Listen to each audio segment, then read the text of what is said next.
All right, folks, welcome. We have two live streams going on today at the exact same time because that's how these people do it, folks. They do two things at the exact same time. That way nobody pays attention. That's the way that they do things. Welcome to Golden State Times Live. Please share the live stream on social media. Thank you so much for joining us here at Golden State Times. As you guys can see, we are live at the State Department on another live stream here on the channel. And now we're live at the White House. So two live streams simultaneously, keeping you guys informed on everything that is going on. Here we go. The State Department one should be up now.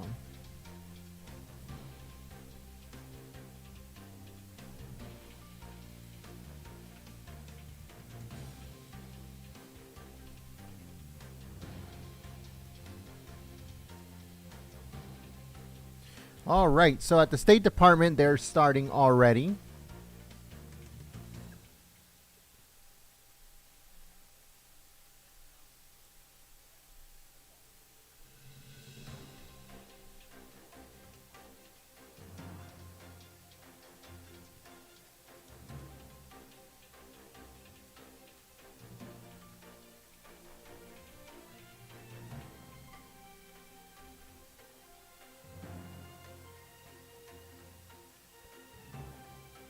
Yeah, so Jen is going to be at this press conference. It's her press conference. Or press briefing, I'm sorry. Right now, the State Department is also doing their press briefing. So we have the State Department and the White House going to do the press briefing pretty much at the exact same time. That's what they do in order to distract people. Evil people doing evil things, man. That's some crazy stuff. Please share the live stream on social media. We're going to be switching over to the White House in just a few moments. But before we begin,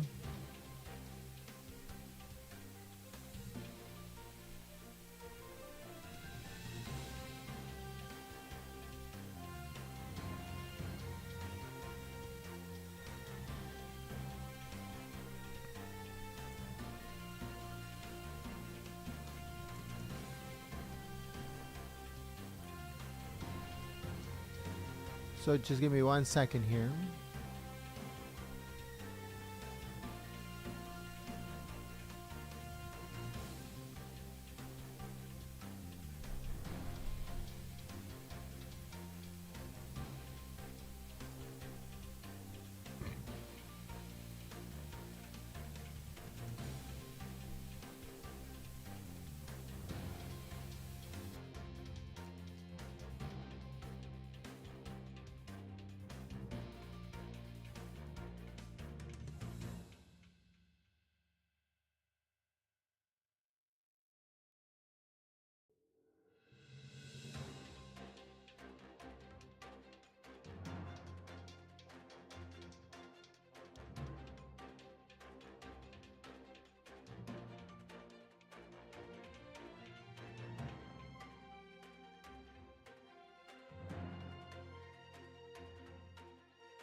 All right, folks, so we're going to be switching over to the White House in just a few moments. Thank you so much for joining us here at Golden State Times.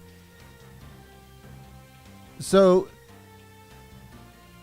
the White House, hold on, give me 1 second.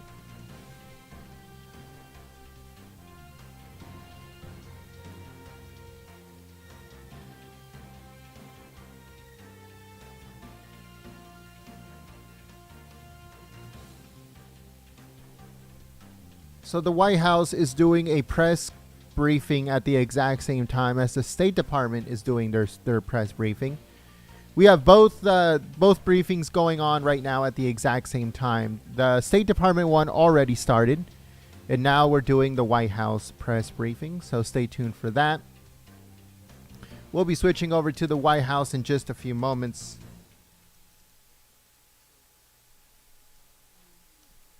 Thank you so much for joining us here at Golden State Times. Don't forget to share the live stream on social media as we get ready for Jen Psaki. The P is silent, according to some people. Thank you so much for joining us. We'll switch over in just a moment.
All right, folks, we'd like to give a big thank you to everyone that is joining us here. We're waiting for the White House to give us the green light so we can switch the cameras on inside the press briefing room.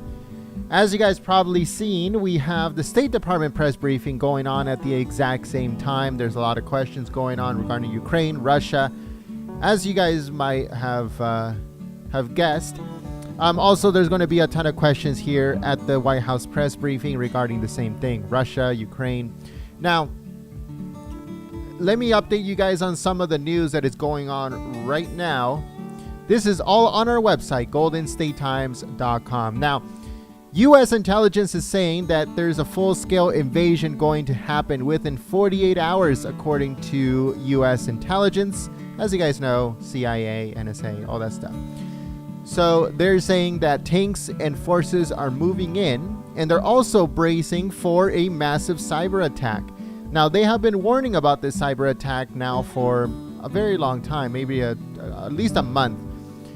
They're saying that a lot of U.S. companies are going to be vulnerable. A lot of U.S. agencies are going to be vulnerable to the cyber attacks from Russia. So stay tuned for that. You might see that in the news cycle within the next week or so. So stay tuned. Gas prices have already reached $6. It's only a matter of time before it gets to $7. Here in California, LA, it has already reached $6. It reached over $5.30 last week. Now going into this week, today we're already on Wednesday, it's already surpassed $6 a gallon. So stay tuned for that. Like I said, prepare. We're only here to warn you guys.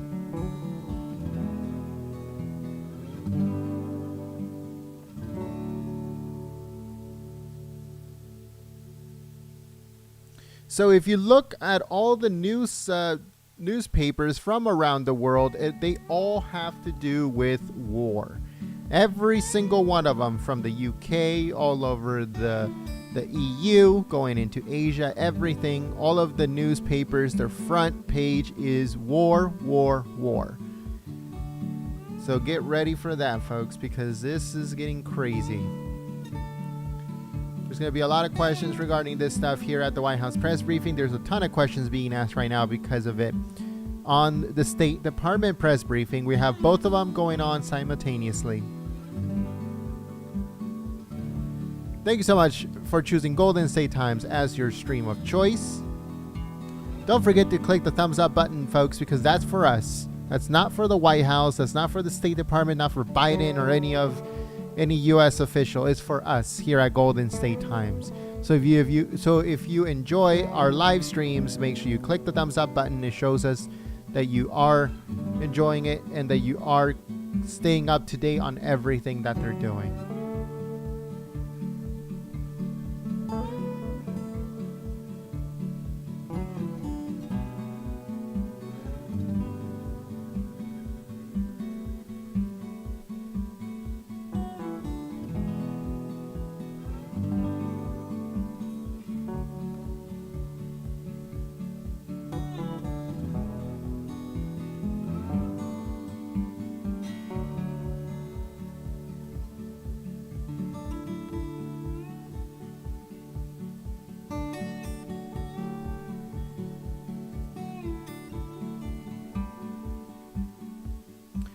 Also, just in other news, the Defense Department is also going to do a press briefing.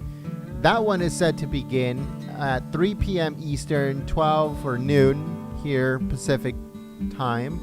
So stay tuned for that. We might do that right afterwards. But we're waiting for the White House to give us the green light so we can switch over. Thank you so much for choosing Golden State Times as your stream of choice.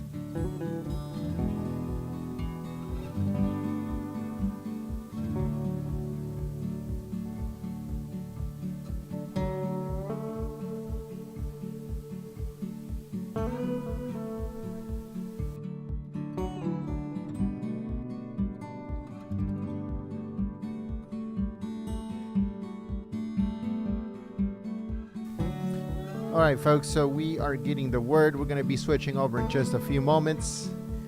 Once again, thank you so much for choosing Golden State Times as your stream of choice.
All right, folks. So as we wait for the White House press briefing, we're going to show you guys what's going on right now at the State Department. That way we are up to date on both things. I do have the State Department press briefing going on the next one, but I'm trying to figure out when the White House is going to allow us to switch over to Jen's White House press briefing. So just give me 1 second here, trying to figure everything out. They always put both things at the exact same time. That's how these crooked people roll. And it's done on purpose too. Don't think it's just coincidence that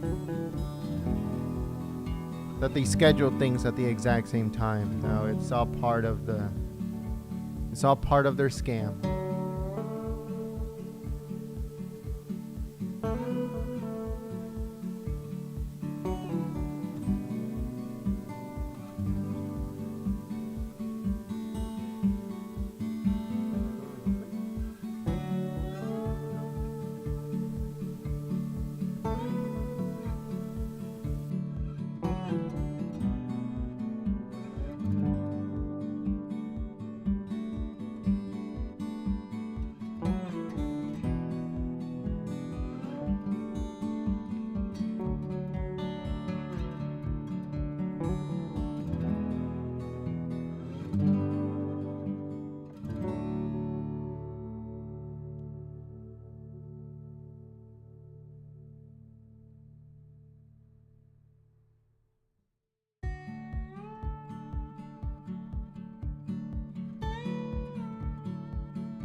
All right, folks. So we just got the word that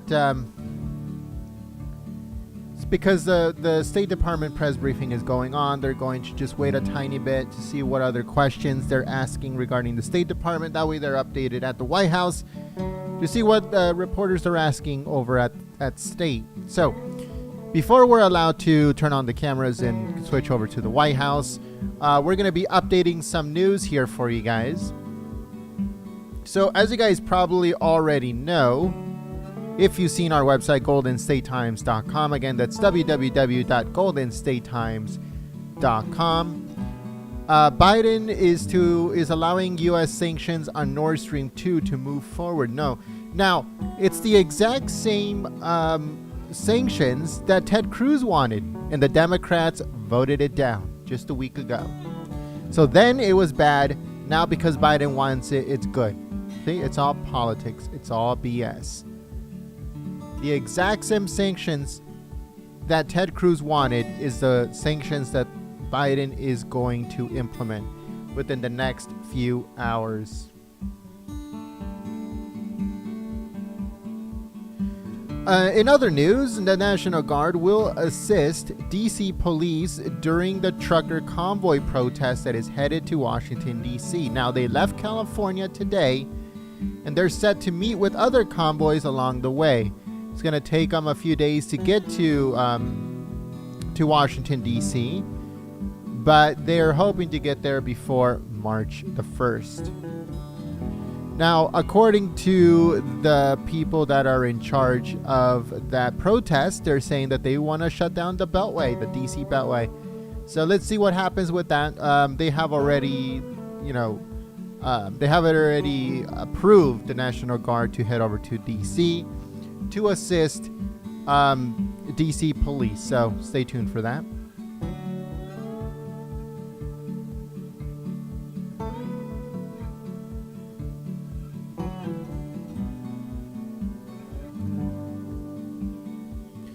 So this is very interesting stuff. This is going to be on our website, goldenstatetimes.com, if you guys want to check this out in just a few moments. This is just breaking right now.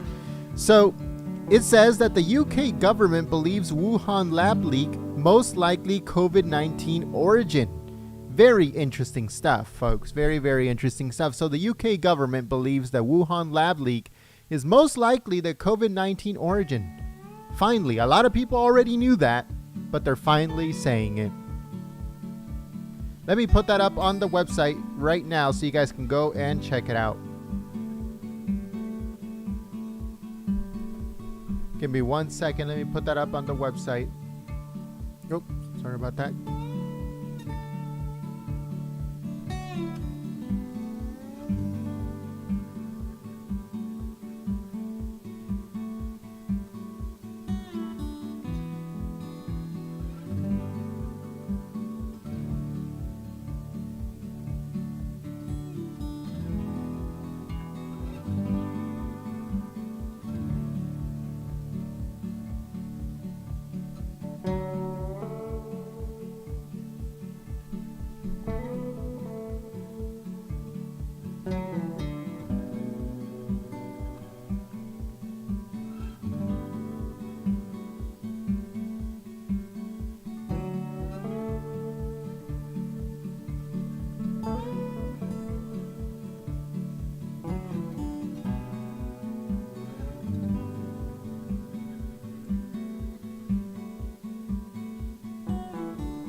All right, folks, so it's now on our website, goldenstatetimes.com. Again, that's www.goldenstatetimes.com. It is now on our website.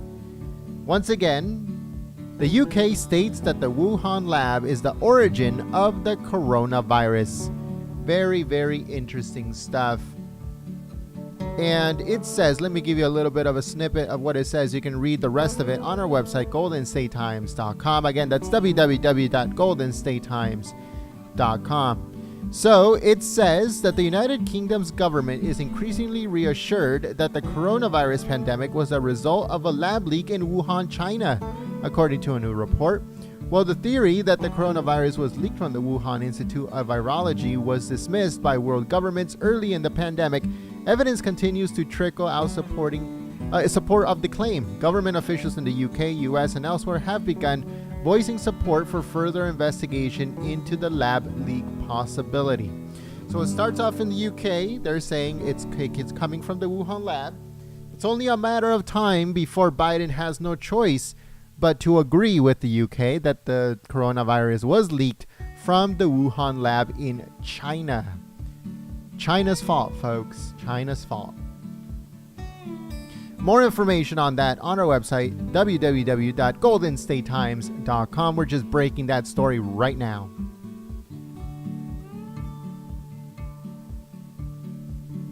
Like I said, many people already knew that, but it was only a matter of time before governments were actually agreeing to it.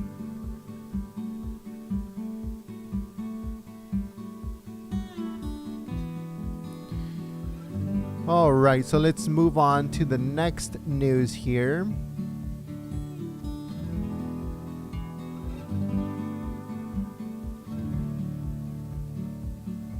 So the EU is sanctioning Russian officials, companies, and lawmakers. Also, Americans say they back the U.S. truck convoy with conditions, according to a new poll. The trucker convoy has already left California. They're on their way to Washington, D.C.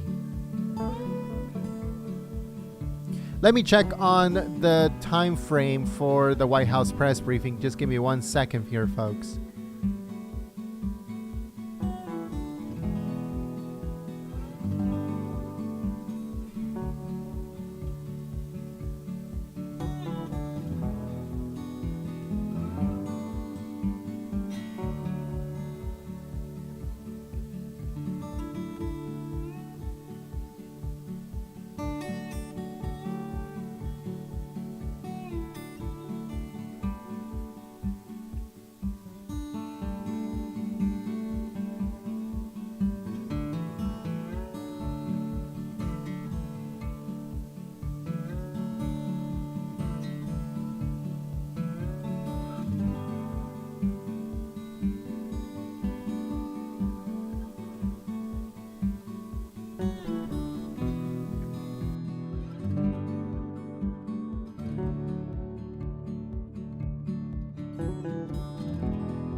Alright folks, so finally we got footage from inside of the White House. They were just waiting for the State Department to pretty much wrap up so we can switch over to the White House. So just give me a second as I get everything ready to go here for you guys. Thank you so much for joining us here at Golden State Times.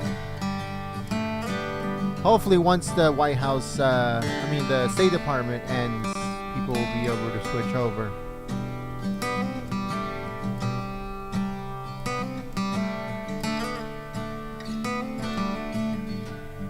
This is live from inside the White House press briefing room.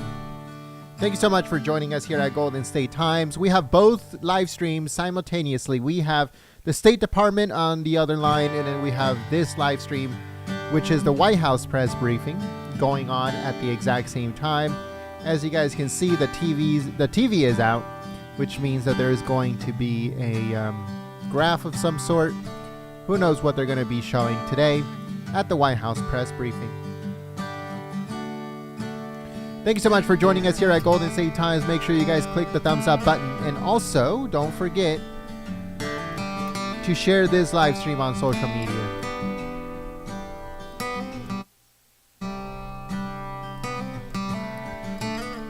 So, the hot mic should be on. Let me see. The hot mic. Let's turn off the music. So the hot mic is on, but there's nobody in the room, so you can't hear anything. When everybody starts to come in, when the press briefing room starts to get packed, we will turn on the hot mic. That way you guys can listen in to what they're saying. Or all the coughing that goes on in that room is weird.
All right, folks, thank you so much for joining us here at Golden State Times.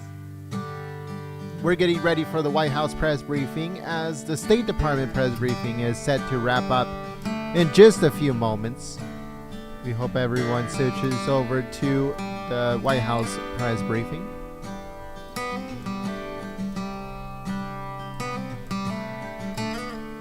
Thank you so much for joining us here at Golden State Times. If you haven't yet, please share the live stream on social media. And don't forget to click the thumbs up button, folks. The hot mic is on, but since there's pretty much no reporters inside the briefing room yet, there's really nothing going on.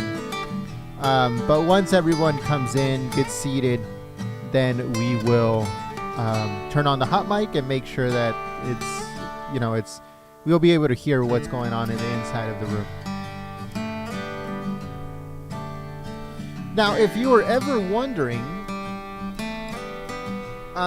where everyone sits at the White House press briefing room, so let me show you guys real quick how it works.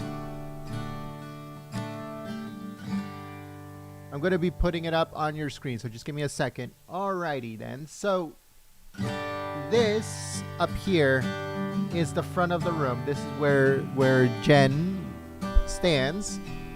This is the lectern of the White House press briefing room. On the first row, it's NBC News, Fox, CBS, AP, ABC, Reuters, and CNN. To be honest with you, if this whole arrangement was fair, we will be sitting right here instead of these crooked people from the AP. But it's crooked, so maybe in the near future. And on the second row, we'll have Wall Street Journal, CBS, Bloomberg, NPR, Washington Post, New York Times, and USA Today, Politico, and so on and so forth. The foreign pool is news station, like news networks from around the world. It can be from anywhere, and they rotate every single time. So sometimes they're from Asia, sometimes they're from Africa, sometimes they're from Latin America. It depends. It depends on who is in rotation for that day.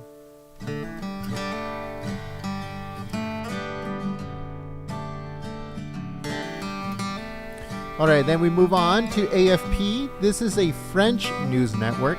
They're not part of the foreign pool. They're like the equivalent, I would say, to Reuters or AP, but for Europe. It's a very good news network. If you go there to their website, they really don't report news. Like, they report updates and news wires, but they don't really write articles. It's weird. I don't understand it, but it's very good source of information for anything going on around the world, other than the United States, obviously. That's what we're here for. Crooked LA Times, ABC News Radio. I don't know why they get 2 spots. So stupid. Then we move on to the Democrat wing for Latino news networks, which is Telemundo. That's a left-leaning network. CNBC, MSNBC, and Telemundo, they all get to share one. They rotate every single time. VOA, or Voice of America, which is a DNC, or Democrat propaganda arm. Then we have New York Post sharing with Grio. I have no idea what Grio is, but I guess they have a seat. The Hill, Fox Business, and Fox News Radio have a shared seat.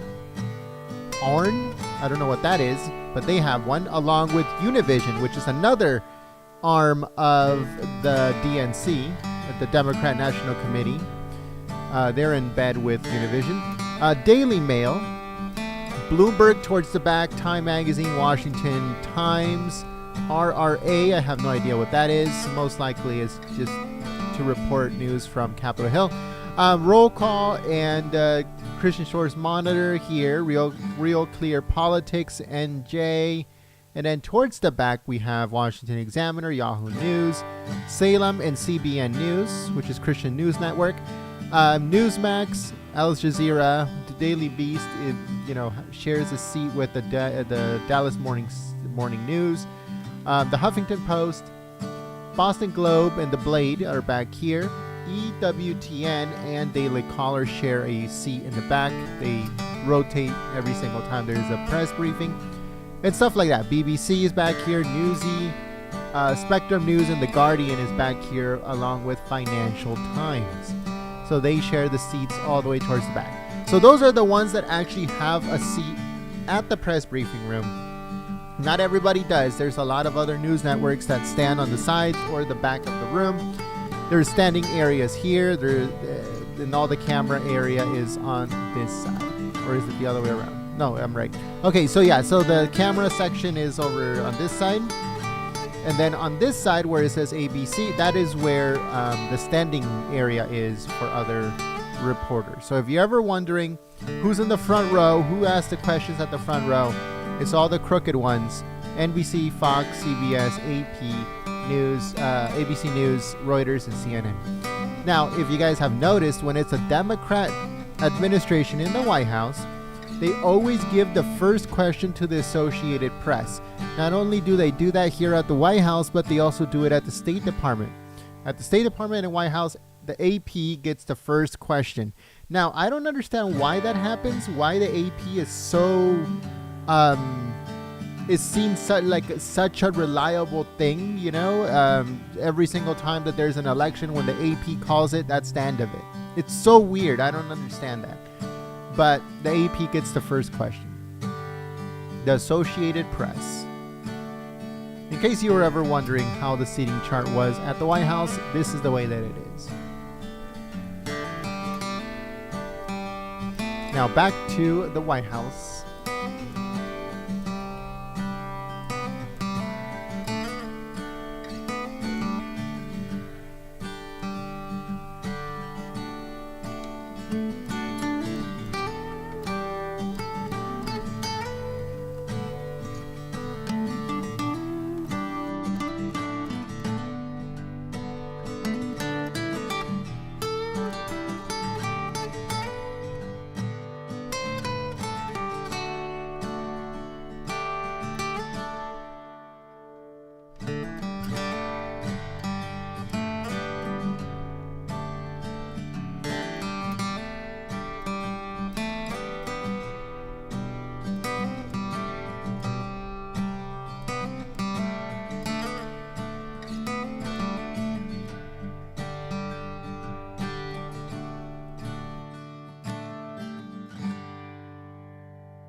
Now, if you're ever wondering what is the AP, I know a lot of people have seen it, but don't really understand what the Associated Press really does. Now, they're not a news network like NBC or Fox or any of those. That's not what they do. Basically, what they do is that they gather news from all over the world and then sell it off to places like NBC, Fox News, CNN, ABC, NBC, all those other ones. So that's basically what they do. They sell the news to other news networks, and they also sell footage and pictures to other news networks.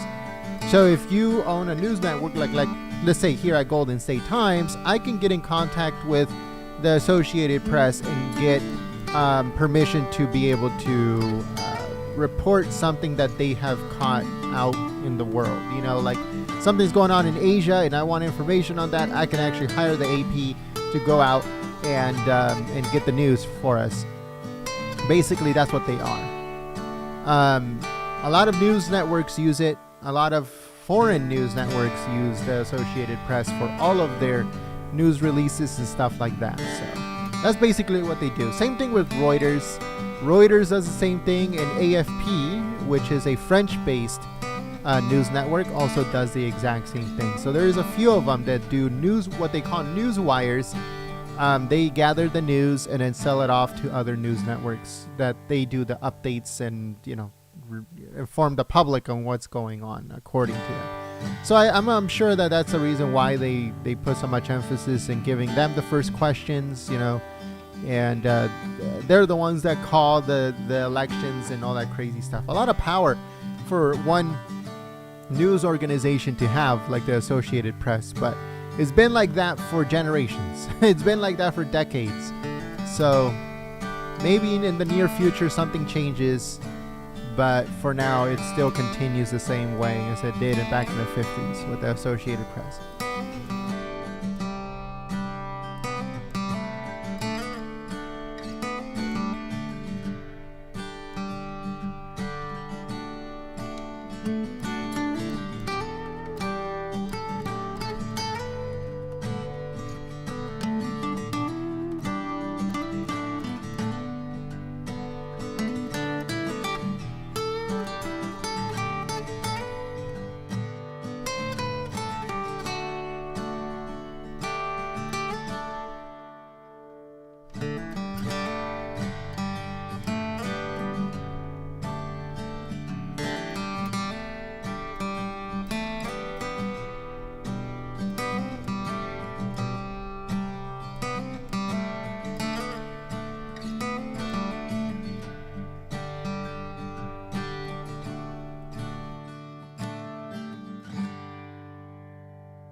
All right, folks, so we're going to be updating you guys real quick on everything that is going on, all the updates, breaking news, scoops, and everything else in between. This comes courtesy of our website, goldenstatetimes.com. Again, that's www.goldenstatetimes.com. Make sure you guys go over there, bookmark the website, and check it every morning because it is packed full of breaking news from the morning and the day before and the day as it progresses. We keep you up to the second informed of everything that is going on.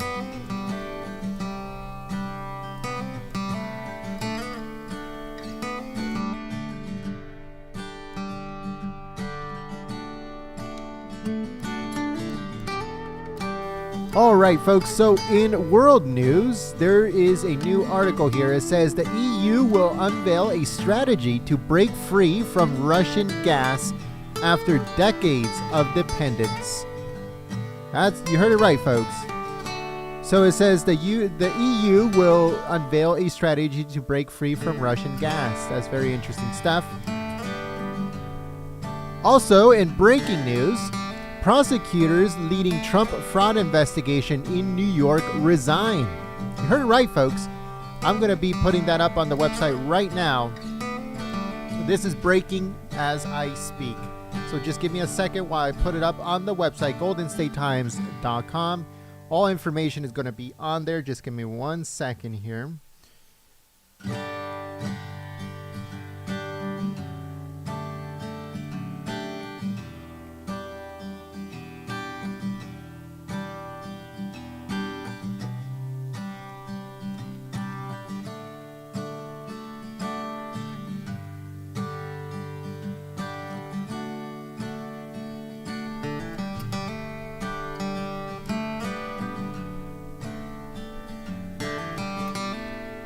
That is very interesting stuff. I'll read a little bit of it, and then you guys can read the rest of it on our website, goldenstatetimes.com. Again, that's www.goldenstatetimes.com. This is breaking right now, folks.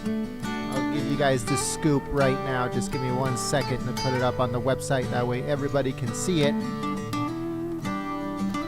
And everybody can follow along because this is very, very explosive news.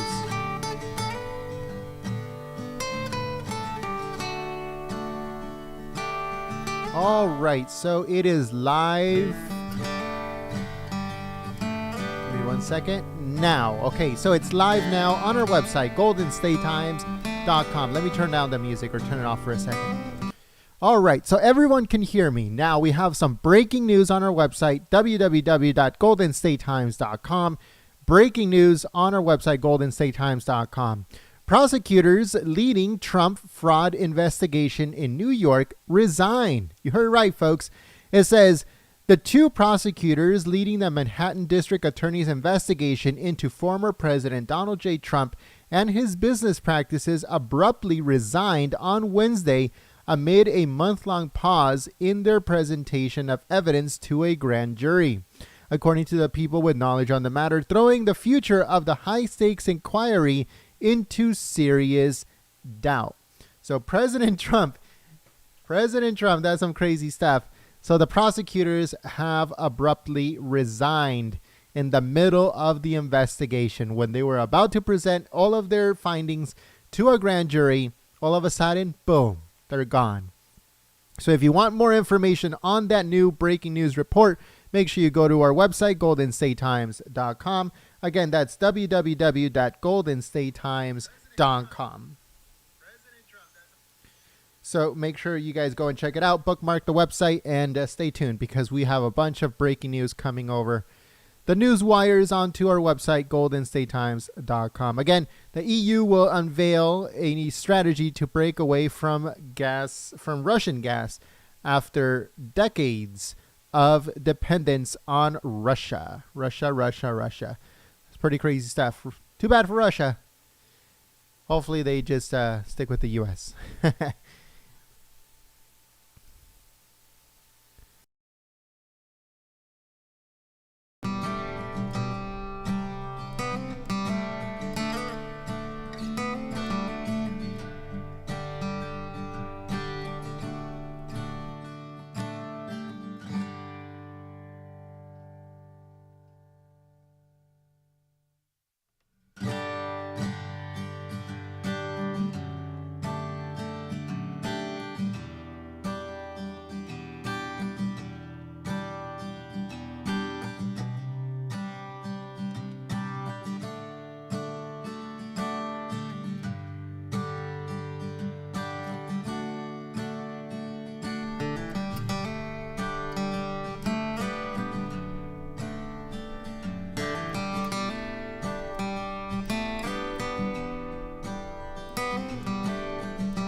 Sorry about that, folks. We were trying to switch the song, but it kept on remixing on us.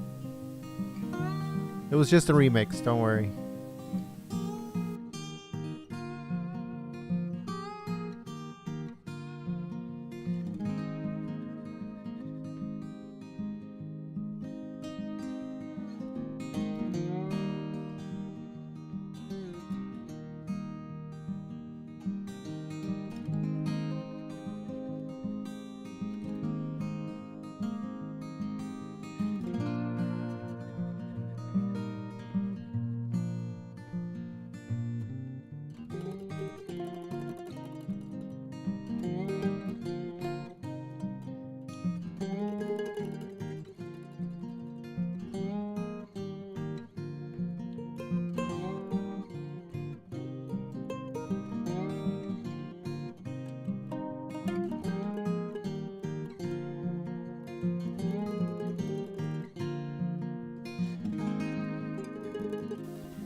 All right, folks. So the State Department press briefing is ongoing. They've been at it for an hour and 15 minutes. Probably the longest press briefing I've seen the State Department do. Usually they're pretty long for the State Department, since there's so many questions about everything that's going on around the world. But the State Department press briefing this time is extra long. It's been going on for almost an hour and a half. Oh, wait. It just concluded right now. All right, folks. So the State Department press briefing just concluded.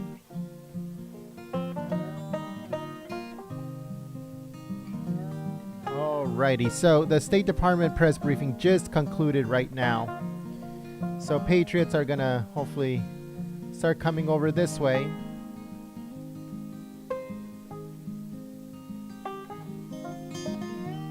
Alrighty then, hold on, give me 1 second. Let me end that live stream so patriots can head over to this one.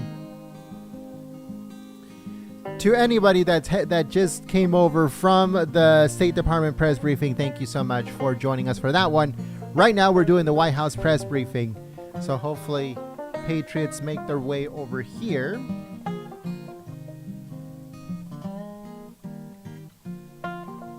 Hopefully patriots make their way over here.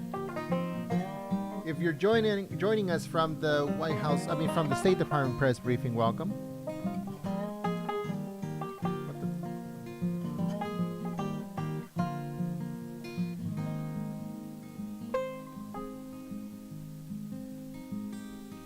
Give me 1 second, folks. Let me try to get people to come over to the White House press briefing. Just give me 1 second.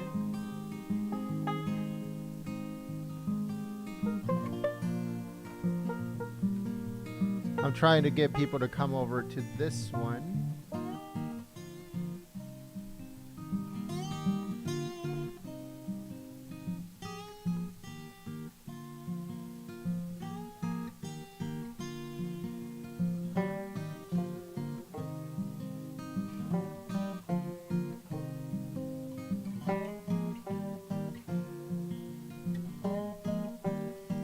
Here, let me check it, make sure that it...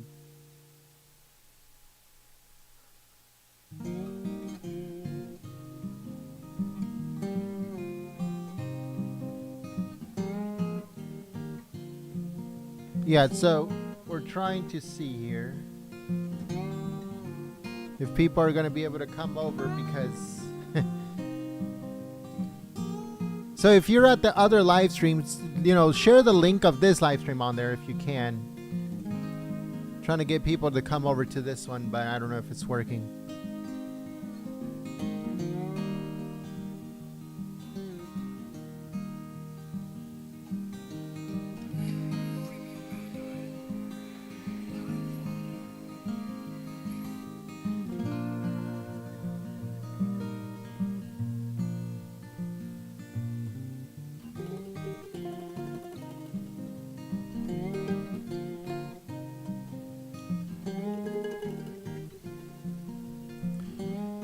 Thank you so much to everyone that is sharing the live stream on social media. You guys are amazing. Please share the live stream on Facebook, Twitter, Gab, Reddit, all of those social media sites. There's too many of them to name every single one of them now.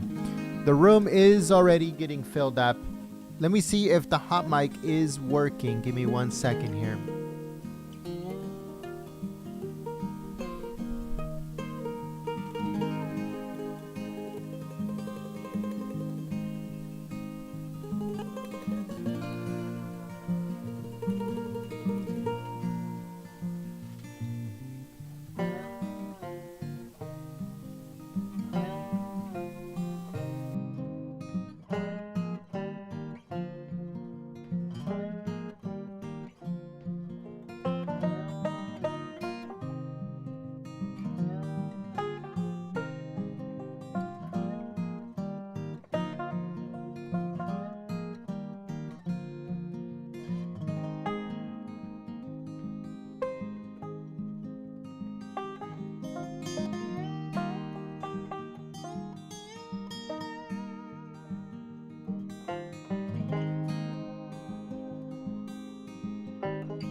And now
All right, folks. So the White House, the hot mic is on, but for some reason it's not much is getting picked up right now. So just give it a few more minutes, and then most likely everything will start to pick up.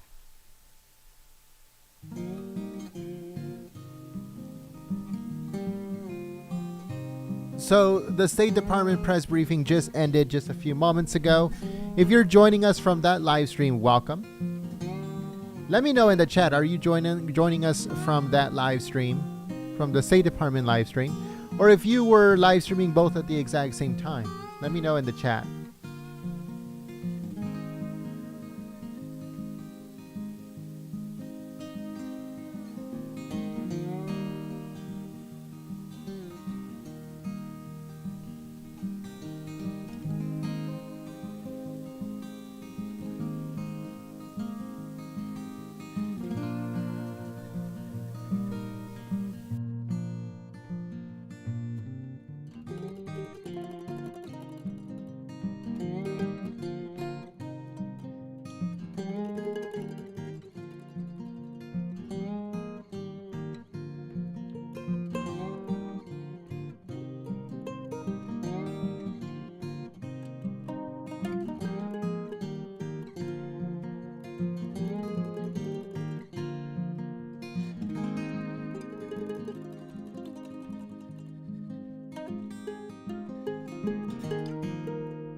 Oh yeah?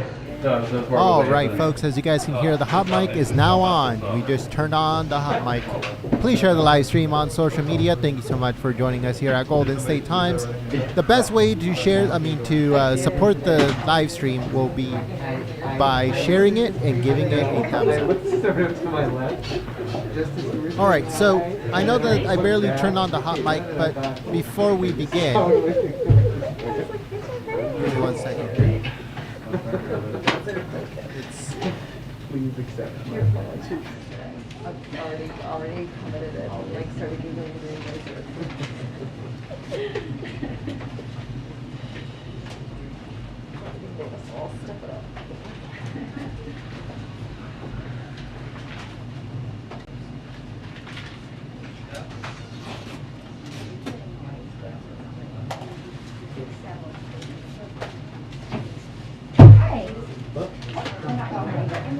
First time Yeah. seeing you. All right, folks. So before we begin, It's very close. Yes, there's no social distancing. No, just like. all right. So before we begin, let's do a quick prayer here. Let's bow our heads and do a quick prayer for peace. This prayer is for peace. Lord Jesus, we ask you to give us all around peace in our minds, bodies, souls, and spirit. We want you to heal and remove everything that is causing stress, grief, sorrow in our lives. Please guide our paths through life and make our enemies be at peace with us. Amen. All right, folks. So let's get ready for this White House press briefing. Just a quick prayer for peace, because that's what we want. We do not want war. We want peace. But at the end of the day, these people are crazy. Oh, here we go. Happy Wednesday. Are we Wednesday? Yes. Okay. We have a graphic here today because it's been a while since we've had a graphic. So I wanted to deliver on that. So as you all know, we announced our first tranche of sanctions in less than a day after the beginning of the invasion, with allies and partners from the European Union, the United Kingdom, Canada, Japan, and Australia. And what we wanted to provide to all of you today is an overview of what we're seeing as an impact on the Russian economy. Obviously, the bite of these sanctions has not taken place yet, so this is largely in anticipation. So let me just go through a couple of these points. Borrowing costs for the Russian government has spiked to almost 11%, highest since 2015. Foreign investors are fleeing Russia. The ruble is trading at its weakest level since November 2020, one of the weakest currencies in the world. In response to inflation risk, the Russian central bank has hiked rates 8 times in the past year to 9.5%. And Bloomberg reported, just going to cite Bloomberg there, that the fortunes of Russia's super rich have tumbled $32 billion this year, with the escalating conflict in Ukraine poised to make that wealth destruction much larger. So as I started off saying, this is before the bite even takes place, and this is just after the beginning. I mean, we've only had obviously a first tranche here, but this is a vicious feedback loop that will get more severe if Putin doesn't escalate. So as he's looking at the impact on his own economy, on his rich and wealthy oligarch friends, and on the people of Russia, these are the facts, regardless of what you're hearing from the Kremlin about the impact.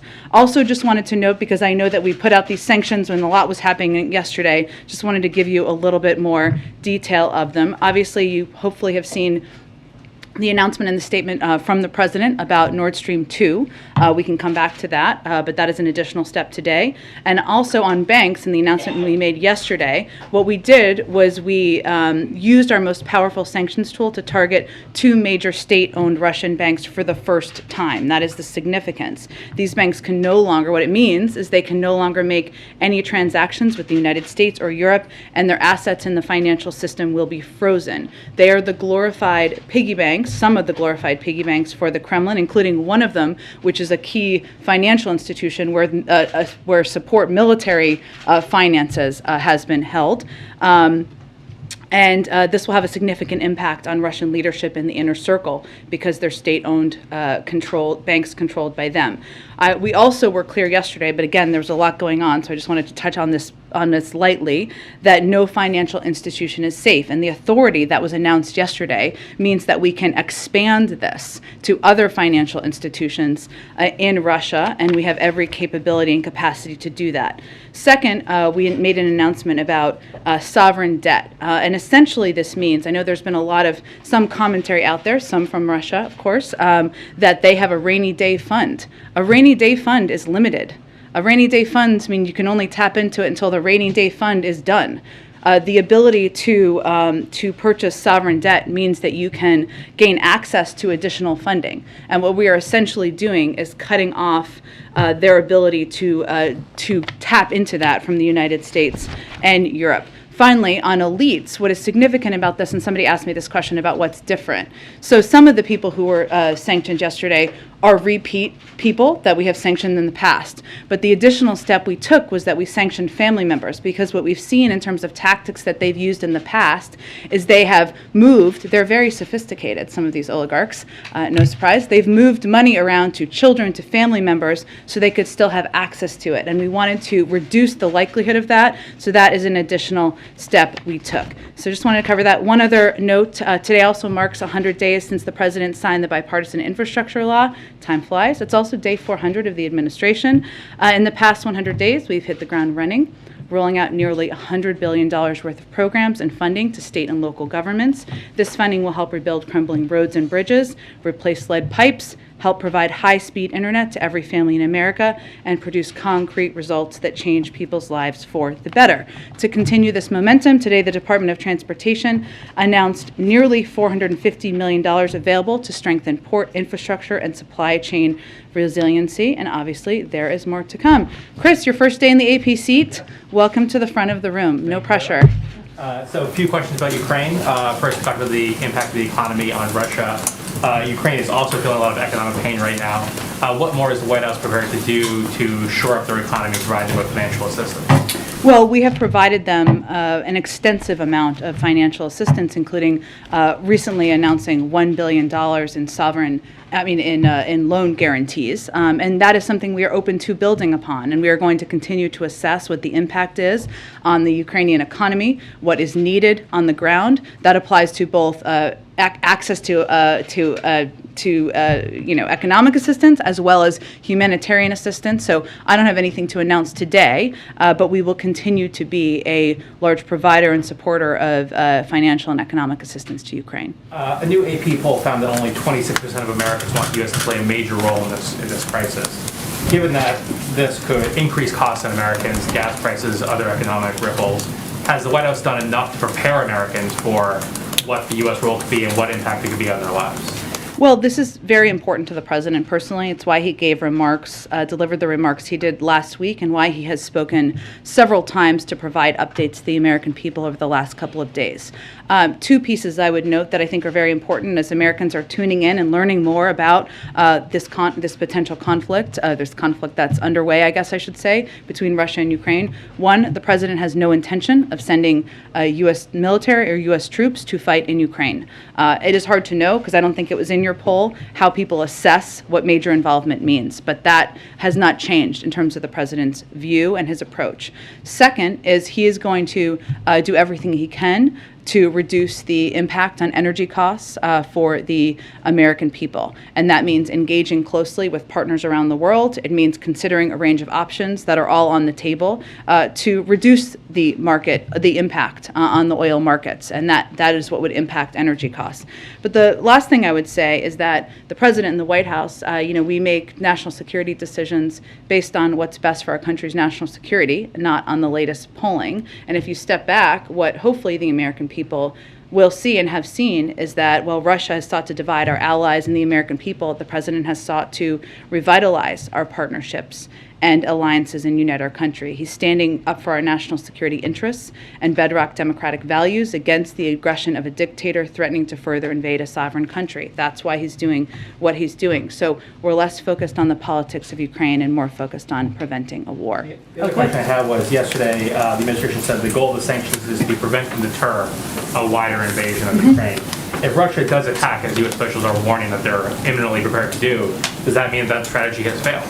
Well, I would say as we look at it, we're focused on accomplishing two things. One is implementing serious costs for the actions that have already been taken. So the actions in the Donbass, and we've taken steps beyond what we did in 2014, which obviously I just outlined at the beginning of the briefing. Second, yes, deterrence is part of our objective. If he goes further, we will go further. We have a range of tools at our disposal. I mentioned some of the potential financial steps we could take that could impact financial institutions.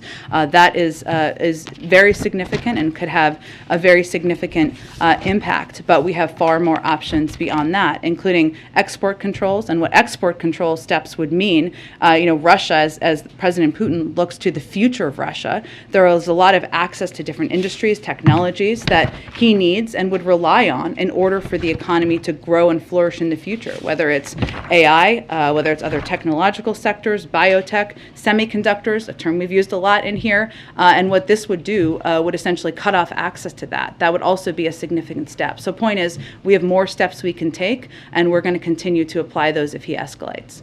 Thanks, Jen. Given the possibility that an attack seems particularly high today, can you walk us through how the president is spending his day, how his security team is spending the day, if they're doing anything in these what could be these final hours before an attack, if that's the case? Well, I've seen the reporting on this, but let me be very clear.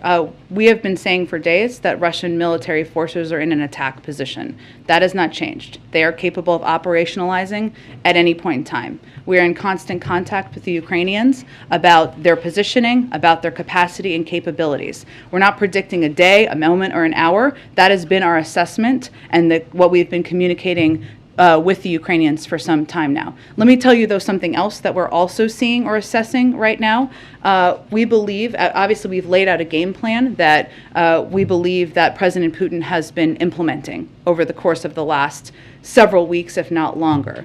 It's clear, and what our assessment is that President Putin did not expect the United States to have the level of information that we have, did not expect us to put out this amount of information that we have put out, did not expect the global community to be as unified, including in how unified the global community was in putting out the sanctions yesterday. And what we're seeing now, our assessment is that he is improvising, adapting, and we're having to respond and adapt his own actions to as we are responding to him. So we don't have a new assessment. I will tell you that what the president is doing is what he has been doing for several days now, which is continuing to meet and engage with his national security team. Obviously, he had a PDB this morning, and he will receive regular updates from his team.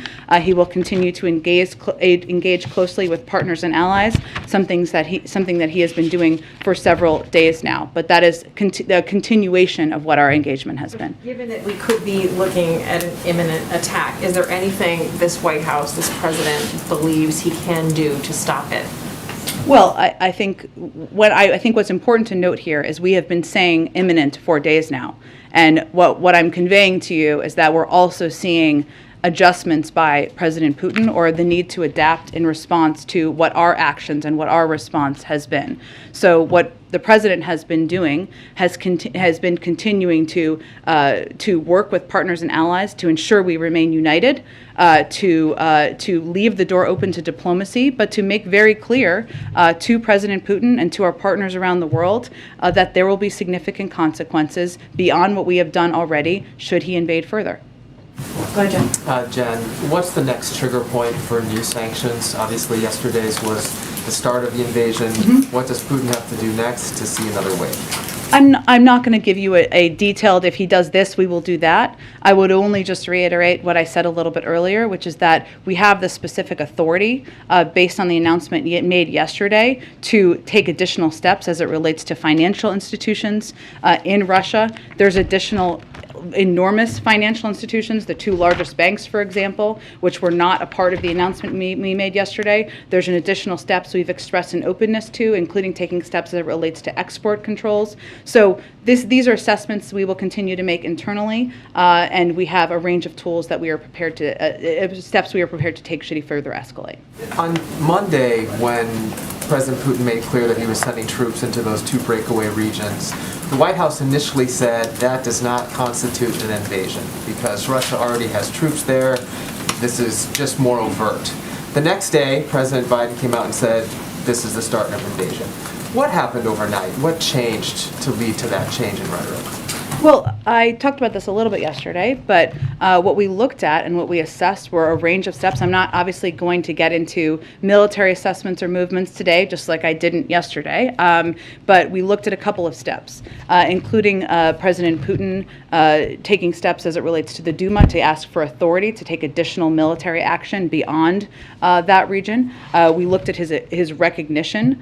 We looked at the positioning of troops and military, and we looked at the range of steps over that period of time to assess and make that decision. I would also note that our Deputy National Security Advisor was on TV conveying that morning as well. All right, and just lastly on this, the president of Russia, President Putin, said on Monday that he felt the West was going to impose sanctions basically regardless of what they did. Given that, you're obviously trying and effectively putting a lot of pain on the Russian economy. Do you think these sanctions will actually be a deterrent? Well, I think that is a decision for President Putin to make. I mean, there are statements he has conveyed in terms of what he wants to achieve here, right? The division of NATO, the opposite is happening, right? He wanted to see Nord Stream 2 move forward, a key prize for him. That is obviously not happening. He wants to have a flourishing economy for the Russian people. Just even without the bite of our sanctions, that is clearly not happening. So this is an assessment he's going to have to make, and we expect he'll hear from people around him who are being impacted and other people in Russia about the impact of these sanctions. Go ahead. Does the White House share the assessment of the Australian Prime Minister today that an attack is likely within 24 hours? I'm not going to give an additional timeline to it. We have been saying it could happen at any time, and they are in attack position for some time now, but I'm not going to give you an additional day, hour, moment. Well, just to follow up on that, you have been saying that it's imminent for some time. You guys stopped for a little bit, then you went back to it. Has there been a new warning to the Ukrainians in the last 24 hours or so? Because it seems that CNN and others are reporting that they have shared new intelligence about the threat of just how quickly an attack could happen. We don't know what that's based on. We have been conveying, in close touch with the Ukrainians, we have been conveying that they are capable of operationalizing at any time. That has been the case. I'd also note that obviously our preference would be that President Putin doesn't further invade.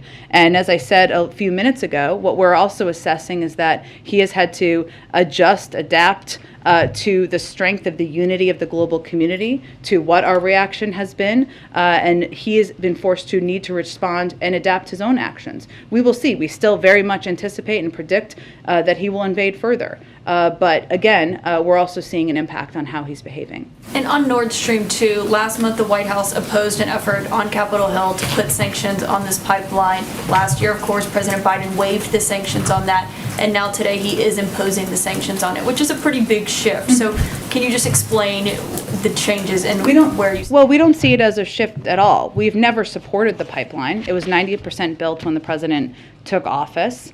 We've always spoken out against the pipeline. The question was, what was the most effective step in order to have the result that we have now over the last 24 hours? And there were calls by some in Congress to do preemptive sanctions on, or earlier sanctions, or take earlier steps, I should say, on Nord Stream 2. We disagreed with that strategy. We worked through a diplomatic path with the Germans. You saw the German Chancellor make the announcement yesterday, and the announcement today was complementary to that. So the change is just because you were waiting on the Germans to take the first step here? Well, actually, it was that we felt a diplomatic approach would be the most effective approach, and we have succeeded in our efforts, and we didn't think the alternative approach was the right one. My last question, a French official recently told the Wall Street Journal that during his last visit, the French president found Putin was more rigid, isolated, and had basically gone into a sort of ideological and security-minded drift. The president recently spent about an hour on the phone with him. Obviously, he knows Putin pretty well. I wonder if he has seen a change in the Russian leader. I don't have any personal observations by President Biden about President Putin to read out, but I think we all watched, including the president, the speech or read it from the other night and saw a leader who was outlining a case for war to his public, one that was based on revisionist history, and whether that's based on isolation or not, we'll leave that to others to assess.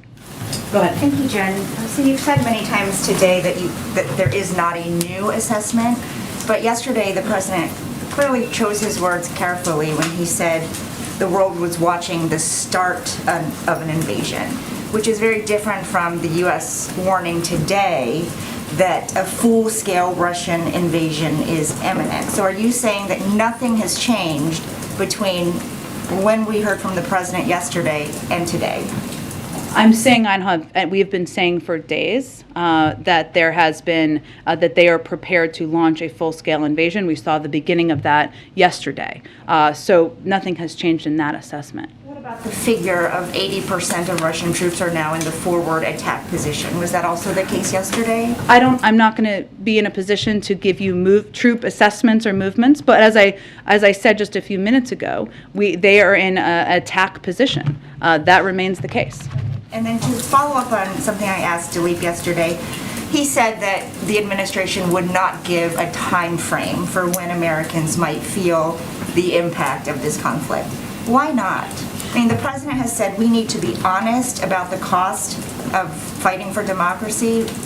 Can you share anything about a time frame, a range? Should people be saving money? Well, I think there's been a little confusion about this because, one, the sanctions that we announced yesterday will not have an impact on the American people. They will have an impact on the Russian elite, on financial institutions, on individuals who are trying to use those institutions to engage with Western banks, including President Putin and his inner circle. What we're seeing in the markets is an anticipation of a further invasion by President Putin.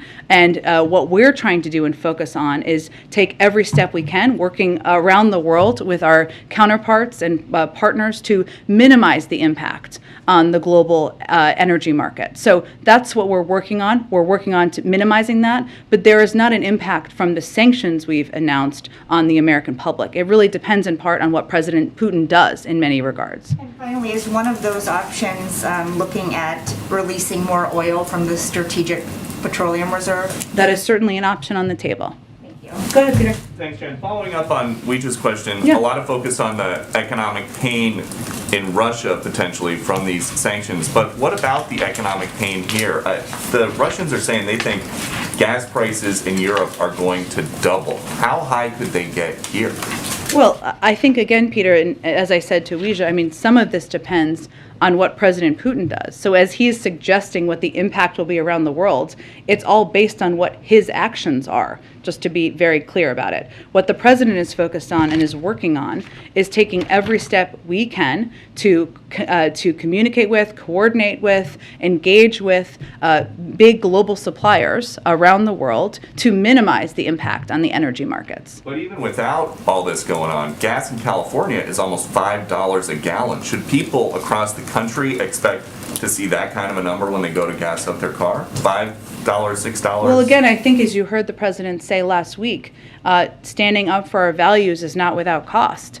What we're trying to do is minimize that cost. So I don't have a prediction of it right now because we're trying to minimize the impact on the global energy markets. Okay, something that you said, two different things that you've said so far today. You said you think right now Putin is improvising and adapting, but you've also said that you very much anticipate and predict that he's going to invade further. So which is it? Is he adapting or is he still invading? Think big here, Peter. He can still be preparing to invade, which we've said, and that continues to be the case, while making adaptations on when, if, how, to what his strategy is. That's what we're seeing. Both are true. But so if that's what you're seeing, you announced sanctions yesterday. Yep. Did any Russian military units turn around and head back towards Russia? Again, I'm not going to get into assessments from here of movements of any military, but also what we're trying to do is prevent a war, prevent devastation on the Ukrainian people. And we're already seeing the impact on the economy in Russia. We're going to continue to make clear that there are much, that is, if he continues to escalate, we will as well. And as we wait to see if or how Russia might retaliate against the U.S., the FBI is reportedly warning businesses about cybersecurity risks. So why did you say there is no current threat as it relates to cyber here? There is no current threat as it relates to cyber here. The FBI and all of the agencies in the government always provide regular updates on what businesses and entities should do to prepare for the potential for. There is still no immediate specific threat. But on Friday, the Deputy National Security Advisor for Cyber came in here to say we don't have the level of cyber resilience that we wish. Why would somebody come to the White House briefing room and talk about that if there is no threat? Because we anticipate that there could be continuing threats in the future, and what we need private sector companies to do is harden their cybersecurity capabilities now. Now is the time to do it. Okay, and then finally, the State Department spokesman today said you guys are doing everything you reasonably can to prevent human rights abuses, atrocities, and potential war crimes in Ukraine. How can you say that if all that you're announcing is financial punishment? That isn't all we're announcing. We have provided a range of assistance to Ukraine, humanitarian assistance, security assistance, the most of any year in history. We will continue to build on all of this assistance. We are plussing up support for our partners and allies in the region to ensure they know we have their backs, and we are abiding by our NATO obligations. And we continue to also provide, I think what he was referring to, is a range of public information as well to make clear what the intentions are of the Russians, to call them out for the type of actions we could see them taking in the future. Go ahead. Jen, if I can ask you about Nord Stream 2 Sure. for a little better understanding of this Yeah. right now. Can you say, we've seen the sanctions, can you say declaratively that this pipeline will never be operational? This is effectively dead? Well, we not only did the Chancellor of Germany announce it's not moving forward, we also announced additional sanctions today, and it is not moving forward right now, no. Would you say, but just for clarity, you say it's not moving forward right now, but there has been some concern among some critics that though he did announce the suspension, that at a later date that Chancellor Scholz could say, yes, we are going to begin the process again. So when you say right now, that means right now. That doesn't mean for perpetuity? It's currently dead at the bottom of the sea, Peter. I'm not going to get it ahead of where we are in the process. It is not happening. It's not moving forward. It hasn't been operational for some time. So that is where it stands, and this is all the result of diplomatic engagement and leadership by the President and his engagement with Chancellor Scholz. Let me ask you about some other security issues as best you're able to detail. Yeah. There's some things you can't discuss. So without detailing specifics that you can't discuss, what role is the U.S. playing in securing President Zelensky's safety? And does the U.S. bear some responsibility in making sure that he is safe? I'm not going to detail our conversations or engagements about security with the President of Ukraine, who remains in Kyiv and is continuing to lead the country. Do we bear some responsibility, though, for making sure, without detailing what you're doing, do we bear some responsibility for making sure that he is safe? We are going to continue to engage with him privately. I'm not going to detail or speak to it further from here. Just a last quick question. Sure. Is there any circumstance, obviously we're focusing so much on Ukraine as evidenced by these questions, is there any circumstance in which the President would hold his announcement of his Supreme Court pick after February? No, Declaratively, it'll happen before that. Has he made a Yes. decision yet? I don't have any updates on that. Go ahead. So this has been asked a few different times, but just Yeah. to clarify, you and other officials have said that the purpose of withholding additional and harsher sanctions is so that they have a deterrent effect. Yeah. But at the same time, you're saying that a broader invasion is likely. So how are both of those true, if the idea is that they would have a deterrent effect? Well, we're trying to prevent that from happening, and we are making very clear how impactful and serious what we're considering in terms of additional sanctions could be. And is inflation playing a role at all in deciding, what gets sanctioned, how you're thinking about the sanctions package? Inflation in the United States, I assume you're referring to? Inflation. Look, I think we look at a range of factors, and I'll use the energy markets as an example because I know that was a question that was asked yesterday. It's a good one. As we look at what sectors we're going to sanction, one of the factors we look at is what can have the biggest impact, of course, on Russian leadership, people around President Putin, on the Russian economy. What we're trying to minimize is what impact there's going to be on the United States and global markets in a lot of ways. And if you look at energy, the energy sector as an example, sanctioning them further could also mean that President Putin and people around him get richer. So we look at a range of factors, and certainly the impact on the global economy is a factor as we consider options. Go ahead. If Russia does launch a full-scale invasion of Ukraine, should we expect to hear from the president as we have in the last few days? I would expect you would, yes. He would address the nation in some televised fashion. I would expect you would hear from the president as you have. And then can you explain a little bit more for people who are trying to follow this continuing situation with Russia and Ukraine, why would the U.S. not directly sanction Putin at this time? It remains an option on the table. What I would say to people who are trying to understand why is that sanctions are designed to, we've always designed them to increase, be escalatory. That would be an escalatory step, as would be sanctioning the largest banks, the very largest banks, and additional components of the financial sector, as would taking export control steps be. So there's a range of escalatory steps we have as options. Go ahead. You mentioned the sanctions on oligarchs at the top, and the president was a little unclear in his wording yesterday. He said that sanctions on Russian elites wouldn't start until today. That was crossed out in the transcript to yesterday. The reason I'm asking is, as part of this sort of first tranche of sanctions, are we going to see more elites sanctioned, or would that only happen if Russia takes additional escalatory steps? I can check if there are additional ones. I'm not tracking additional ones that we're holding for a rollout. I will note on your first part of your question that for the elite individuals, if they were to have used their bank card, I guess, to make a financial transaction, it wouldn't have been working yesterday. There was a cyber attack on Ukrainian government websites today. I know the NSC has already said that it was sort of similar to the one that we saw on Ukrainian banks earlier and would be in keeping with what you expect from Russia, but I'm wondering if at this point you've made a definitive determination that Russia was responsible, and if so, if you have any sort of retaliation or response to we have not attributed today's activity yet. That would be very fast, even fast for us, as fast as last week was. We do consider it, as I think some of my NSC colleagues said, to be consistent with the type of activity Russia would carry out in a bid to destabilize Ukraine. It's consistent with what we saw last week, where we attributed similar incidents to the Russian government, and we, of course, consider these further incidents to be consistent with the type of activity we've seen Russia take over the course of time. We are in conversation with Ukraine regarding the cyber-related needs, including as recently as today, and we're going to move with urgency to assess the nature and extent of this, what steps need to be taken, and therefore our response. And then the president's got a virtual meeting with the G7 tomorrow morning. Obviously, I think the topic's going to be Ukraine, but I was wondering if you could put any meat on the bone in terms of what the president's trying to, what his objective is in that meeting and what he's looking to accomplish. Well, one of the steps the president has been focused on is ensuring that we are coordinated with key allies and partners around the world, and certainly the G7 is an important entity to remain very closely engaged with. The G7 is 50% of the world's economy and joined us, all of them, in this first tranche of sanctions announced yesterday. The president is a believer that this level of coordination happens by accident. It happens through a lot of work and in close engagement. We're obviously at a pivotal point in this process, and so he felt tomorrow was a time to discuss with them what we're seeing, what it looks like, what's next, and engage in this format. Go ahead. So a couple questions. On this first tranche of sanctions, what's going to be announced in that first batch been announced, or will we see more things today?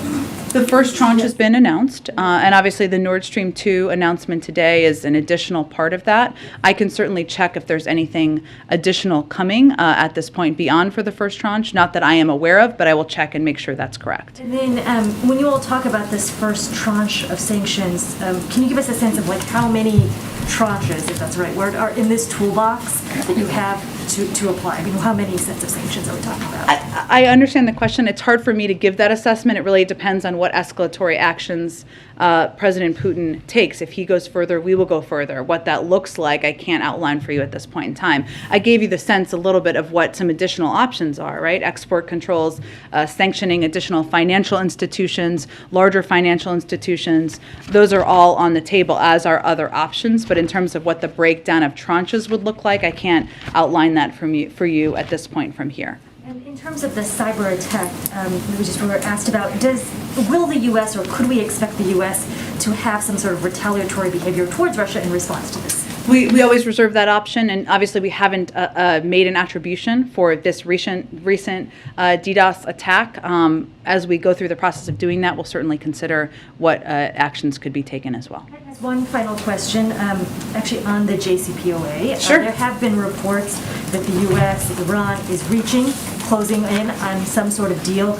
Would you all confirm that that is an accurate assessment, that you are inching towards a potential deal this week? Well, what we're seeing is there is significant progress being made, and we are close to a possible deal.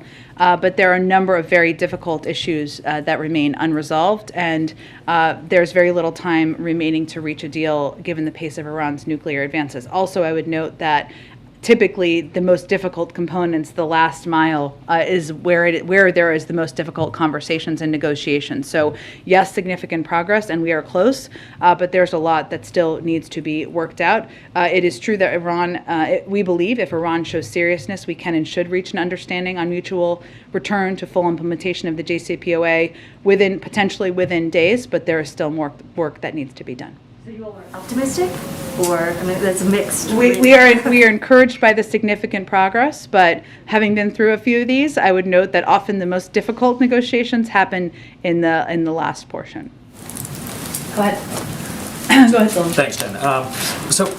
Following up on the Nord Stream, I'm wondering if anything happened.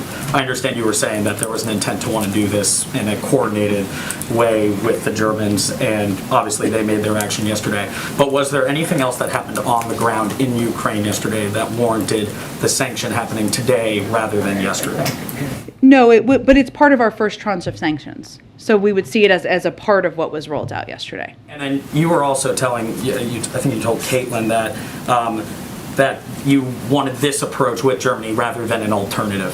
Just looking at, the president last year said in Cincinnati, the construction is already kind of going at this point. I believe the exact 90% of it, yeah. Right. He was saying 9%. So why is this a better way, a more effective way than issuing sanctions unilaterally and then possibly pressuring the Germans to take action themselves? Well, it hasn't been operational, which is an important component, right? It's not like oil has been flowing through Nord Stream 2, which is a very important component here.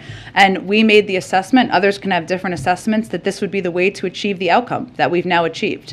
Others can have different assessments. There's no proof or evidence that their approach would have worked. Ours has worked. More so the question was, why would not issuing sanctions last year, earlier, why wouldn't have that been effective? Because we felt working in coordination with our German counterparts through a diplomatic process would be the most effective way to approach it. And then I'll pivot just two more. Can you outline what exactly Doug Jones has been doing in terms of the SCOTUS process, who he's been talking to on the Hill? Lastly, the March 18th mask mandate for travel, just is the administration considering extending that, or is that seen as an expiration date? Sure.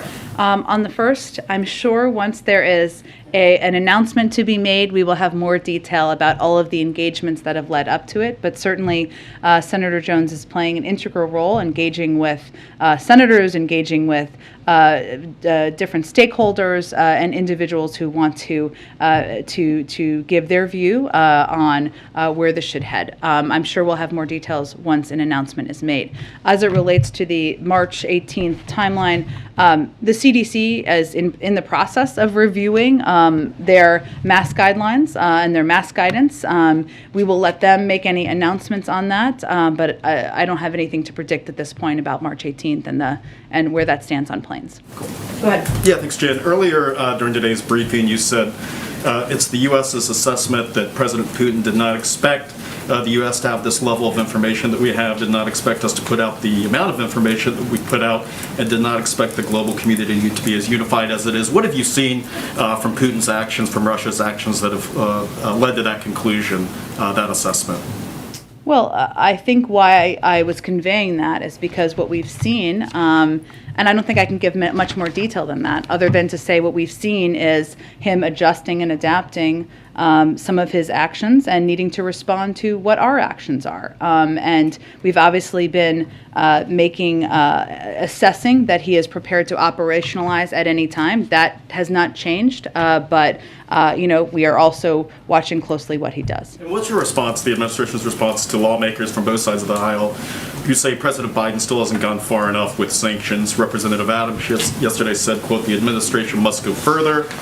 Today, Senator Graham called the administration's initial response inadequate, and he said, let's quickly up our game. So what is the strategy behind holding back some of these larger sanction possibilities that you've talked about? Well, our strategy has been start high, which is certainly what we did. We did not sanction a major bank or financial institution back in 2014. This is a farther step than that. As I noted a little bit earlier, we also sanctioned not just oligarchs, but also family members around them to cut off their ability to preserve their funding and financing. And our approach and our strategy has been to preserve a range of sanctions and options that we can also escalate to should we need to. Obviously, our preference is that President Putin de-escalates. But if Russia does invade further, is it, there are indications that could, does that mean that those sanctions imposed today, were a failure? Well, again, part of them were costs. Part of them is an effort to prevent a war. We're doing that not alone, but in coordination with our partners and allies around the world. That is the way to do it. That is the strong way to do it. That is the effective way to do it. There may be others who have different points of view. They're welcome. It's a free country. They can have those points of view. But our approach has been to date to respond with strong sanctions, to start high and build from there, and that is what we will continue to do if he escalates. And then lastly, on the Supreme Court nomination process, can you confirm that the interviews are now finished ahead of an announcement before the end of the month? I'm not going to confirm any details about the process. I would note that we are 5 days away from the end of February, if my math is correct. The interviews are typically late stage in the process, so we are getting close to an announcement. Go ahead. Thanks, Jen. I want to ask about food prices, but first a quick question about Ukraine. Just a short while ago, separatists in eastern Ukraine formally asked President Putin for military help. Is that a signal that the U.S. expects a broader invasion is about to begin? Well, I think as we've said from the beginning, there are going to be a range of false flag operations that we have expected to and laid out the playbook to see. This is an example of it. That is suggesting that they feel under threat. By whom? The Ukrainians, that the Russians are threatening to attack. So we'll continue to call out what we see as false flag operations or efforts to spread disinformation about what the actual status is on the ground. And Americans, they just experienced their most expensive Thanksgiving. This conflict will likely drive up food prices, grocery prices. What does the White House minimizing the impact of even higher grocery prices actually look like? I don't think we've ever minimized the higher impact of the cost of food. I would note, let me finish. Factually, I think the price of a turkey just a couple of months ago was about $1 more. If we just look back at the facts of what was actually happening at the time. And we've talked a bit in here about our concerns about meat conglomerates jacking up the prices. If people go into the store and they try to buy a pound or 2 pounds of meat, what we're seeing as the impact of not enough competition in the industry. But the president has repeatedly expressed concern about cost for the American people. That's one of the reasons he continues to press for steps with Congress that will lower significant costs on people's budgets, whether it's childcare, healthcare, elder care, whatever it may be. That is a central part of his economic agenda. Go ahead. Thanks, Jen. You've said, and the president has said several times that, to Americans that the U.S. is not sending the military into Ukraine, not going to war with Russia. And I just wanted to ask, given that you're warning of a full-fledged invasion, potential attacks on Kyiv, how the administration is as confident as it is that that won't become necessary at some point, that there won't be any need down the road for military engagement with Russia? That is not a decision the president is going to make. Based on? We are not going to be in a war with Russia or putting military troops on the ground in Ukraine fighting Russia. So ultimately, if Vladimir Putin takes all of Ukraine, that's a situation that the administration is not going to condemn, obviously going to punish economically, but that's not something that will be engaged militarily. Well, that is several steps down the road. But what I will tell you is the president has been crystal clear and consistent. He is not sending U.S. troops to fight in Ukraine. That has not changed. Has there been any discussion of the strategy of saying that, though, so publicly and potentially giving Putin an indication that the U.S. and NATO allies are willing to cede that sphere of influence outside of NATO boundaries to him? Again, I don't know how many more times I can say it. There's no scenario. The president is not sending U.S. troops to fight in Ukraine against Russia. We are taking a range of other steps, as you've touched on, but I would say they're quite significant. Not only are we the largest provider of security assistance, humanitarian assistance, and economic assistance to Ukraine, but we have also taken significant steps to plus up not only our NATO forces and our force posture, but the force posture of our partners in Eastern Europe to make sure they know we have their backs and support them. We will continue to plus this all up, but the president is not sending U.S. troops to fight in Ukraine. That hasn't changed. Go ahead. Thank you, Jen. This is a little bit related to Eli's question. So it's very clear what Russian escalation could be, right? Go from today to the whole of Ukraine, or bombarding Kiev, or there's a lot of things along the way.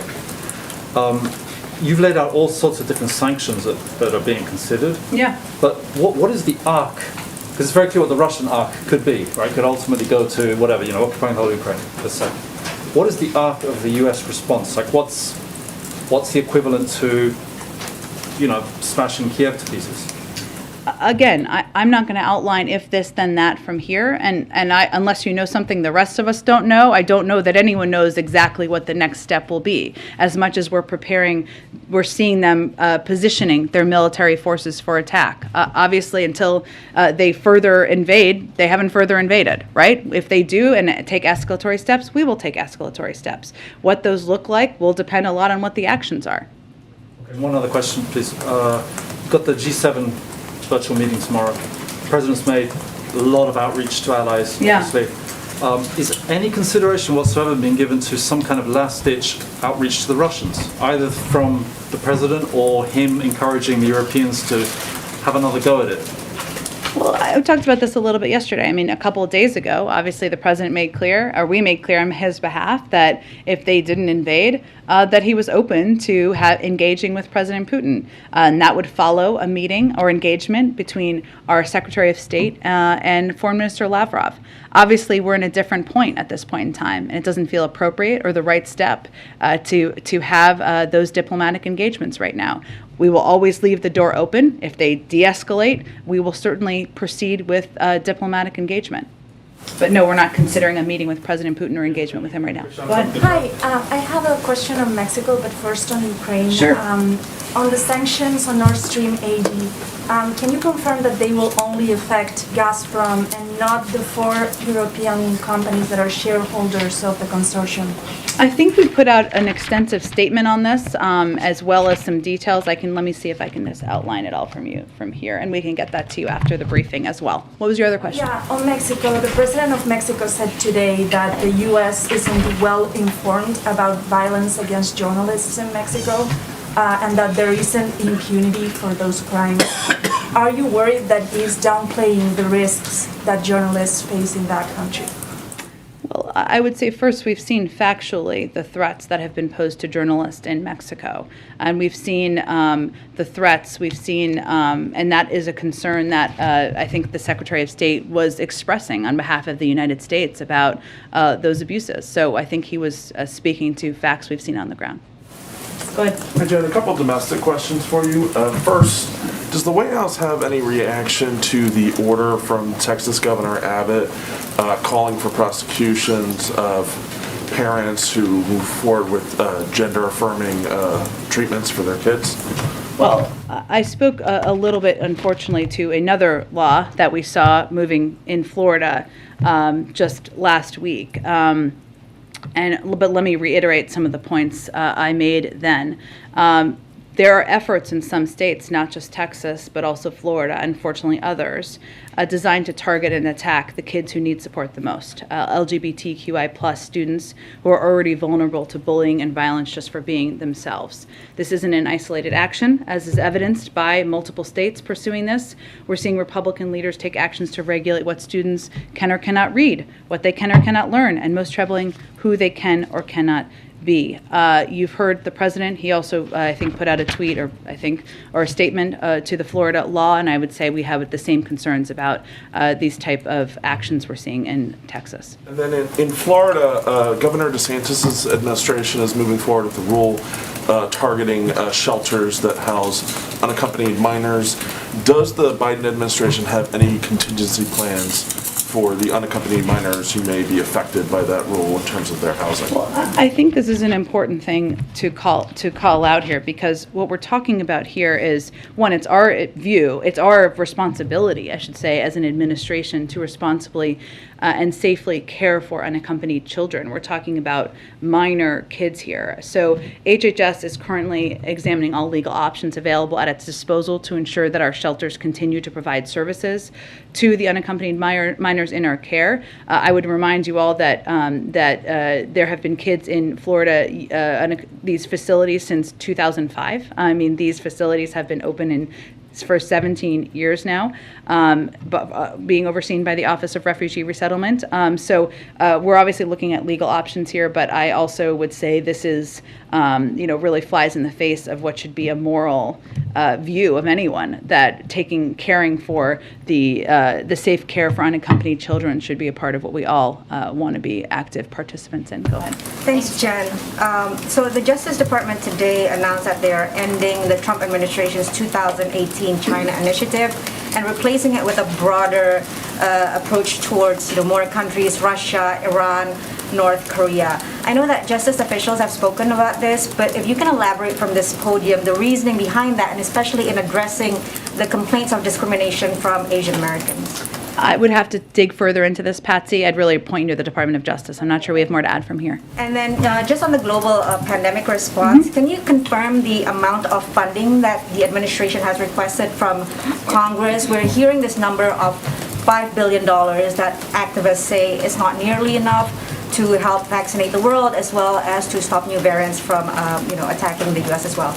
Well, I don't have any specific numbers. We're still in conversation with the Hill at this point about funding and funding needs, both domestically and internationally. We want to continue to be the provider of not just vaccines, but vaccine know-how and assistance to the global community. We don't believe that the pandemic sees borders, and we know that in order to continue to get it under control, we need to be the leader in the world on this effort. But numbers are still being discussed with the Hill. So I don't have any more specifics, unfortunately. Really quickly on Ukraine, are you at this point urging Americans to leave Russia? I know that I think 2 days ago the embassy in Moscow is issuing an advisory saying for Americans to have evacuation plans that do not rely on government assistance. But are you actually telling Americans in Russia to leave The Russia? State Department makes those assessments and recommendations, and they update them regularly, so I'd point you to them for any updates. Go ahead. Thank you, Jen. A few on Ukraine. First, the Kremlin has vowed counter-sanctions in response to the U.S.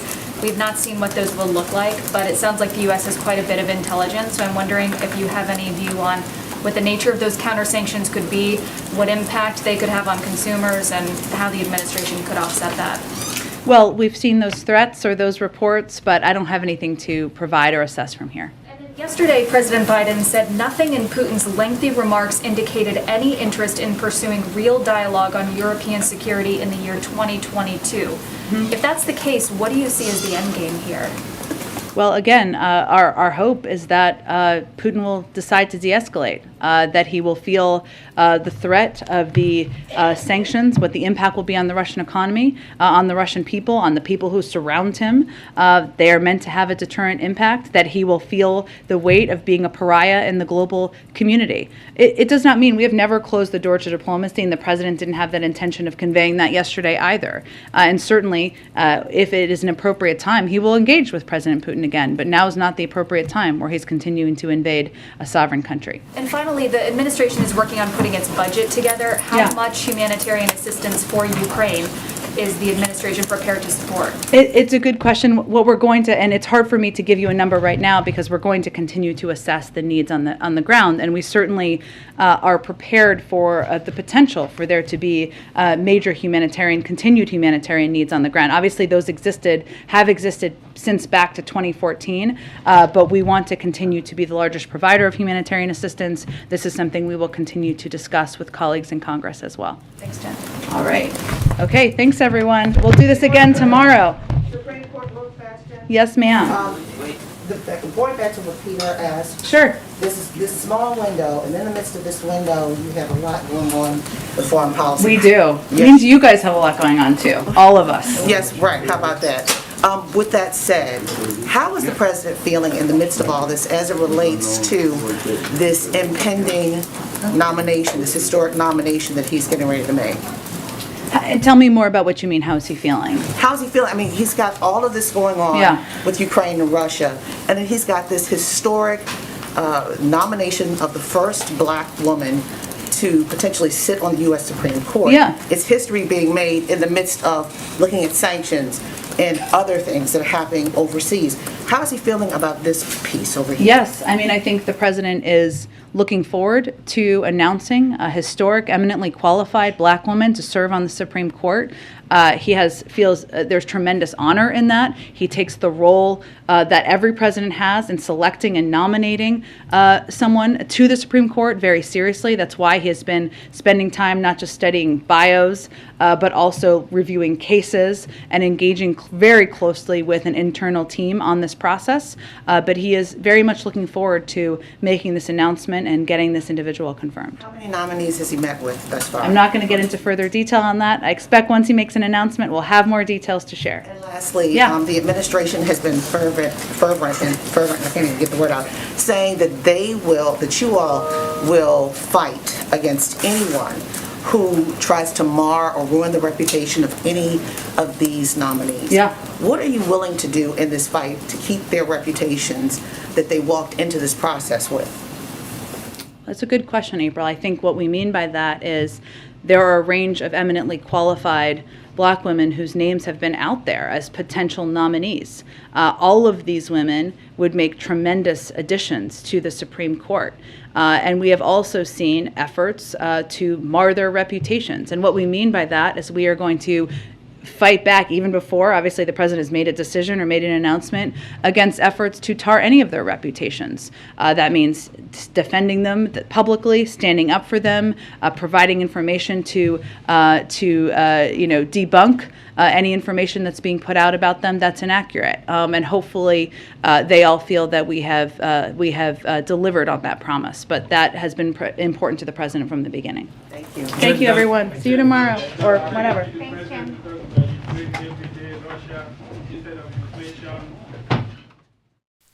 See you tomorrow or whatever, she says.